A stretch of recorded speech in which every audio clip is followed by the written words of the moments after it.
کرنا واجب ہے، یاد رکھیے، ٹھیک، غسل کرنا اس لیے کہ اس کے بعد اس کو عبادتیں کرنا ہے، بہت ساری نمازیں ہیں وہ، ٹھیک، اس کو غسل واجب ہے، ٹھیک، اور یہ افضل ہے، یاد رکھیے کہ وہ سونے سے پہلے غسل کر لے، ٹھیک، اگر سونے سے پہلے غسل نہ کر سکے تو اٹھنے کے بعد غسل کرے۔ یہ دونوں ہی باتیں رسول اکرم صلی اللہ علیہ وسلم سے ثابت ہے، یاد رکھیے، ٹھیک۔ اسی طرح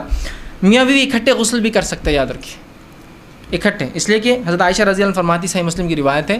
نبی اکرم صلی اللہ علیہ وسلم جو ہے میرے ساتھ رات گزارتے، اس کے بعد ہم کو غسل واجب ہوتا، ہم دونوں غسل کرتے، ایک بردت سے کرتے، رسول اللہ صلی اللہ علیہ وسلم جلدی جلدی کرتے، اس لیے کہ بلال رضی اللہ عنہ اذان دے چکے ہوتے تھے فجر، جلدی جلدی کرتے، مطلب اس سے پتہ چلا آپ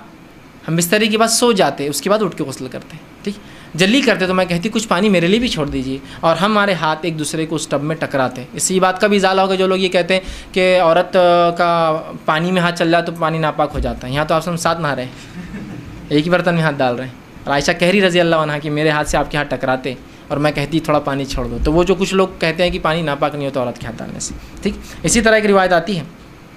جو معاویہ بن حیدر رضی اللہ عنہ فرماتے ہیں کہ نسائی کی روایت ہے، میں نے کہا اللہ کے رسول صلی اللہ علیہ وسلم ہم اپنے ستر کن کن سے چھپائے اور کن کن سے کھولے، کس سے چھپانا کس سے کھولنا ہے؟ تو آپ نے فرمایا اپنی بیویوں اور اپنے لونڈیوں کے علاوہ سب سے حفاظت کرو، اپنی بیوی اور لونڈیوں کو چھوڑ کر اپنی شرمگاہ کی حفاظت سب سے کرو۔ تو اس سے پتہ چلا اگر ساتھ نہاتے ہوئے شرمگاہ بھی دکھ جائے تو کوئی مسئلہ نہیں، لیکن حدیث میں کیا ہے، اپنی بیویوں اور لونڈیوں کو چھوڑ کر شرمگاہ کی حفاظت سب سے کرو، مطلب بیویوں اور لونڈیوں سے شرمگاہ کی حفاظت نہیں ہے، اگر وہ دیکھ لے تو کوئی مسئلہ نہیں ہے اس کے اندر، کیونکہ نہانے میں ہو سکتا ہے دکھ جائے، ٹھیک، تو اس لیے یہ وضاحت کے لیے میں نے یہ بات بہرحال آپ کے سامنے رکھ دی۔ اسی طرح جو ہے اب انسان نے ہم بستری کی اور سونا چاہتا ہے تو کیا کرے؟